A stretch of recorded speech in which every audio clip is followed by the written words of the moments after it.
A young man named Travis has recently started to work as a truck driver for Guardian Armored Services. He arrives at the bank to pick up the money bags and notices the beautiful client Zoey, who asks to borrow his pen.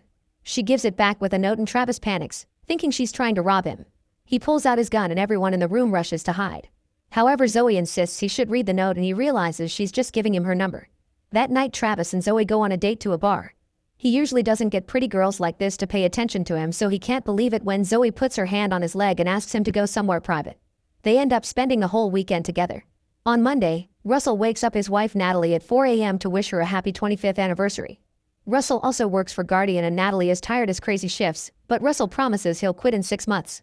At the same time, Travis wakes up alone and realizes he's late for work. At the office, Russell is angry to discover that they've put him on a long route even though he requested a shorter shift a week ago so he could be with his wife. He complains to his boss Clark, who forces him to respect the rules.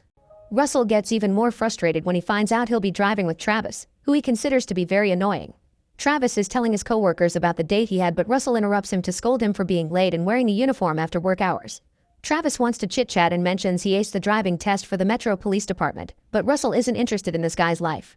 To make matters worse, Travis keeps doing gross things, like bringing a smelly sandwich for lunch and saying he'll pee through the gunport to avoid stopping the truck and make sure Russell gets home on time.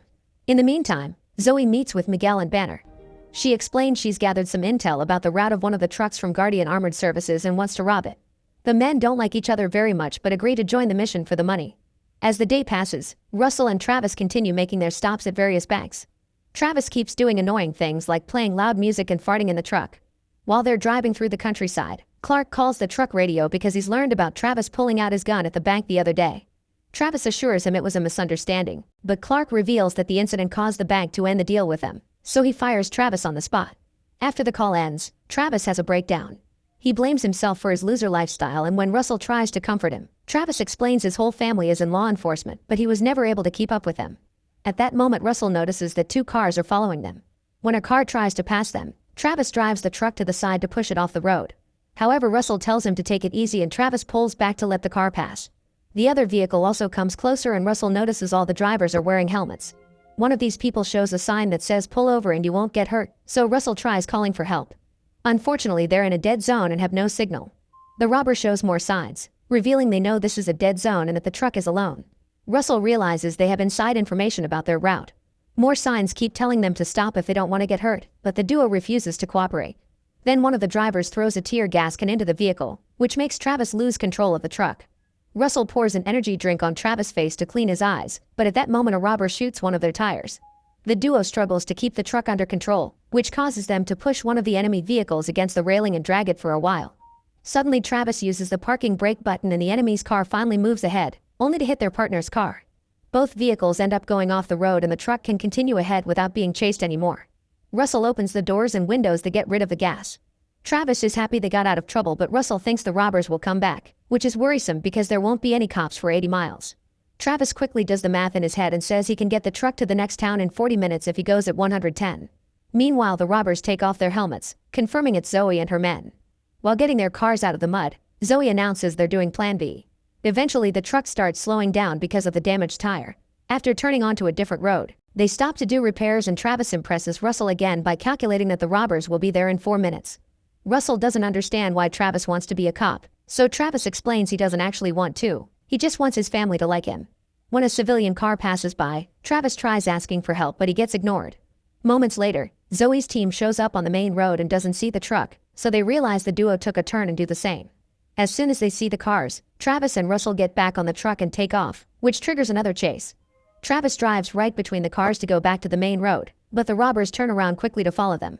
Then Travis tries to pull a crazy trick that unfortunately goes wrong, leaving the truck stuck between the cars. After securing some rope, Miguel climbs on top of the car and makes a big jump to land on the truck's back door. Travis shakes the truck to try to toss him off. However, Miguel holds on and the other robbers hit the truck to slow it down. Then Miguel uses a blowtorch to start cutting the door, so Travis pushes the car in front of them to try to escape. Since the car is holding on, Russell takes out his gun and shoots at Miguel, who immediately shoots back. After a few shots, Russell is disarmed and Miguel runs out of bullets. Seeing that Miguel is going back to cutting, the duo decides to hand over the money to end this. However, when Russell opens the bags, he discovers lots of illegal contraband, including a squirrel monkey. After finding the right bag, Russell kicks the door open and leaves Miguel hanging while he starts throwing the money out. The bills are making it hard for the drivers to see ahead, so Banner opens fire to force Russell back inside. Then Russell finds some bills that have a dye pack, so he throws it at the car's front window. An explosion covers Banner's car in blue dye, yet he keeps on driving. Russell notices that the car has the roof open, so he throws the next dye pack right inside. This new explosion makes Banner lose control of the car, and after he accidentally hits Zoe's, he goes off the road. The car rolls a few times before finally crashing. A frustrated Miguel disconnects the rope with the blowtorch, which breaks a window in Zoe's car. Then he jumps inside the truck and starts fighting Russell, who tries to get the guy's gun, and a bullet ends up hitting the truck ceiling in the struggle. At that moment, Clark calls them on the radio, but there's a lot of static and the call ends without Travis telling him what's happening. Russell manages to get the upper hand and overpowers Miguel, beating him up before putting a dye pack inside his vest and literally kicking him out. The dye pack explodes as Miguel lands on Zoe's car, which is already on fire because of the blowtorch. Zoe refuses to give up and is still following them, so Russell grabs a bag of coins and throws it at the car. The window shatters and this sends the vehicle off the road, where it crashes and explodes before rolling down the hill. The duo celebrates their victory, not realizing that Zoe jumped out of the car before the attack and is now hanging on the back door. While Russell complains about a wound on his leg from the fight, Zoe goes inside and picks up Miguel's gun before revealing she's there. Moments later, Russell and Travis are tied up inside a barn. When Zoe removes her helmet, Travis realizes he told her everything about his job during the date and feels sick. Zoe searches their jackets in case they're hiding everything and finds Natalie's wedding ring, which Russell took as part of a surprise. She takes the ring and shoots at a random bottle to shut a whining Travis up. Her goal has always been the truck, not the money, and now that her teammates are incapacitated, she wants the duo to help her finish the job or she'll kill them. The guys have no choice but to agree. On the truck, Travis asks Zoe not to tell Russell that they know each other. She agrees and confirms that she gave him a fake number, but she also admits she had fun during their date. When Russell also enters the truck, Travis asks Zoe to get Russell home in time for his anniversary. Meanwhile, Banner and Miguel find each other. They have a few wounds but nothing serious. Banner realizes Zoe has abandoned them and announces he'll kill her. Moments later, the truck leaves the dead zone, so Zoe makes Travis call Clark and act normal. Travis makes the call and makes some jokes but doesn't reveal what's happening. Then he tells Zoe he was fired and Russell teases him, saying he fell in love with a woman from the bank. At that moment, Natalie calls Russell and Zoe tells him to act normal too. Russell doesn't tell his wife anything, but his tone is very tense. Zoe makes a call to get the address to deliver the truck and explains to the guys that if she doesn't call or contact often, someone they know will die. Eventually, they reach a town and visit an auto repair shop, where she convinces an old friend to repair the truck without getting her in trouble. The trio then puts on uniforms and goes to a restaurant while they wait. Before they go inside, Zoe shows them live footage on her phone, revealing she has people keeping an eye on Natalie and she'll die if they try anything. At the table, Zoe explains that she wants the truck so she can rob a casino. They'll get in pretending to be the real pickup service and get away with all the weekend earnings. The mechanic is changing the truck number to match the official pickup vehicle and installing a transponder that will verify it's the right truck. When she gets a message telling her that the truck is ready, she ties Russell's hand to a pipe and drags Travis off. In the bathroom, Zoe asks Travis for his uniform. While he changes, she asks him if he really fell in love with her, but he denies it. When they go back to the table, they discover that Russell has escaped by cutting the restraints with a broken mug. They immediately go outside to look for him, only for Russell to jump on Zoe from behind. They struggle for a few minutes and Travis uses the chance to take the gun, so now Russell can push Zoe off and demand safety for his wife. Travis asks Zoe if she's okay and uses a nickname before giving her the gun, making Russell realize he's the inside man. A furious Russell grabs Travis and shakes him a bit before freeing him. Zoe explains that Travis was just manipulated before they finally go back. During the trip, Russell continues to be mad at Travis for falling for Zoe's manipulation. She points out that she got him really drunk and that Travis shared a sweet side during the date too. In the meantime, Miguel and Banner show up at the auto repair shop and shoot the mechanic's leg to make him give them information on Zoe. After he talks, they shoot again to kill him. With only 29 minutes left before the heist, Zoe gets things ready by tying up Travis because this time she'll take Russell. An argument ensues in which she's insulted for being a criminal, so she shares a story. Her father worked at the casino for 17 years and one day, a restaurant caught on fire. The casino has a system to protect the money, which caused all the doors to automatically seal shut. Many guards were trapped inside, so Zoe's dad stepped in to stop a door from closing and saved his co-workers' lives, dying in the process. Instead of compensating him, the casino said he wouldn't have died if he hadn't abandoned his post, so it was his fault. Zoe was 12 at the time and she and her mother were left with nothing, so that day she made a vow to get the money back. The conversation is interrupted by Natalie knocking on the truck window, having found it because she's tracked the location of Russell's phone. He tries to send her away, But Zoe invites her in and ties her up so she won't ruin the plan. The group drives to the casino while monitoring the real truck's frequency just in case. The casino guards are suspicious because the truck has shown up 15 minutes earlier, but after they scan the ID tag to let them in. In the garage, another guard asks about the usual pickup guys, so Russell makes up some story about the company changing employees. The guard believes it, saying nobody would be dumb enough to steal an armored truck. Meanwhile, Travis hears on the radio that the real truck is on its way and wants to go out, but Natalie forces him to stay. Travis explains he's fallen in love with Zoe and Natalie scolds him, causing him to go on a rant that accidentally reveals that Zoe has the ring. After going through multiple gates, they arrive at the vault. However, they must wait to take the money because they're doing a photo shoot with a WWE champion. Zoe knows they're running out of time, so she tells the wrestler that his rival is trash-talking him on live TV.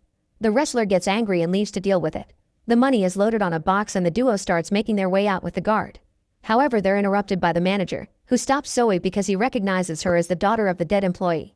He shows sympathy for her situation, saying that her dad died a hero and the higher-ups didn't do him justice. Zoe pretends to be understanding to make him leave. They reach the truck and Russell makes sure the guard doesn't touch the door, saying it's protocol. The money is loaded in the back and the group finally takes off, but at the same time the real truck arrives. Luckily, Zoe's team gets to leave the casino before the guards see the other truck. They notice a police car around the corner, but thankfully it's going somewhere else. Eventually, the group enters an abandoned garage where Zoe has stashed a car to escape. Now that she has the money, she doesn't care if the others leave. Suddenly, a big vehicle bursts through the gate and slams into the truck, making it slide until it hits the wall. When the group wakes up, they discover that Banner and Miguel have captured them. Banner is putting the money away in Zoe's car to steal it too while Miguel is pouring gas all over the truck. Then Banner pulls Zoe out of the truck and rips her earring off just to hurt her. She asks him to keep her and let the others go, but he mocks her and takes Natalie's ring. In the truck, Travis notices a pair of pliers behind Russell, who grabs them before telling Travis to put the truck in reverse. When Miguel gets the lighter ready to start a fire, Russell gives a signal and rushes to free Natalie while Travis drives.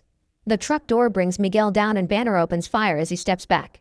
Zoe simply lies down so the truck passes over her without hurting her.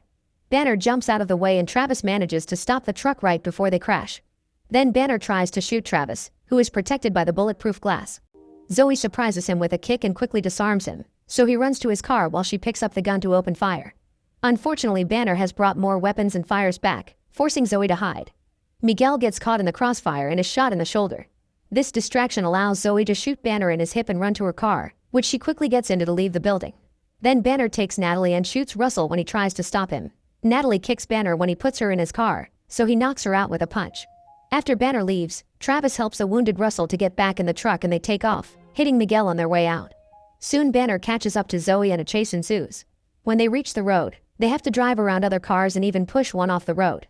Banner starts pushing Zoe's vehicle as well, but she manages to push back and stay on the line. As the guys also catch up, they notice that multiple police cars have found them too. Travis is happy until Russell points out that the cops are after the truck because they don't know the truth. At that moment, Clark calls the duo to complain because a collector is angry about the monkey not being delivered yet. A helicopter flies over the road to record the chase for the news and Clark sees his employees on TV giving him the finger. Then Banner starts shooting at the police cars, causing one to break down in the middle of the road. 2 other vehicles crash into it, which sends them flying and blocks the other police cars. Banner shoots the helicopter too, forcing it to fly away. Zoe sees a fork on the road and makes a sudden turn that takes her through various gates and a private airport. The car makes a big jump over the hill that Banner copies as he follows her, but Russell is nervous that a truck may not be as lucky. Travis does the math and knows they have the right speed for this, so he takes the risk. His calculations are right and they land safely to rejoin the chase. On the next road, Banner hits Zoe's car from behind, so she makes another sudden turn and gets off the road on purpose. Then Travis hits the car with the truck, causing Banner to open fire at them. The bullets can't break the windows, but they do damage the engine and start a fire. With Russell's encouragement, Travis hits Banner's car again, forcing him off the road too. The truck's brakes aren't working, so the duo has no choice but to jump out the back door. Luckily, Zoe catches them on her car before the truck explodes and the monkey flies off.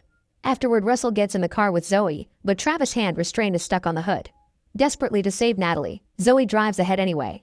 When Banner opens fire, she stops the car near his and the 3 of them hide behind it. Since he's brought lots of ammo, Banner keeps on shooting without a pause. Suddenly he's hit from behind by Natalie, who knocks him out with a few blows to the head. Russell rushes to reunite with his wife and Zoe kisses Travis before leaving. Then Russell retrieves the ring and Natalie is happy to discover that he restored it for their anniversary. The group sees Zoe escape on a stolen private plane before the police arrive to arrest them. Moments later, while Russell is telling the cops that they're the victims, Travis finds Zoe's real phone number in his pocket. He memorizes it before swallowing the paper to get rid of the evidence. The police believe that Travis and Russell were forced to do everything and let them go. 6 months later, Travis is a member of the police academy. He finally calls Zoe, who is vacationing on an exotic beach. Travis explains it took him this long to contact her because he forgot the last digits of her number. She wants him to come to the beach to see her, causing him to drop out of the academy on the spot. Meanwhile, Russell has retired and opened a B&B with Natalie like they always wanted. One day he finds a package outside, and when he opens it, he discovers a money gift from Zoe and Travis. In the city, Clark delivers a burnt monkey to his client. Make sure to subscribe and turn on notifications so you can watch more videos like this. Thanks for watching.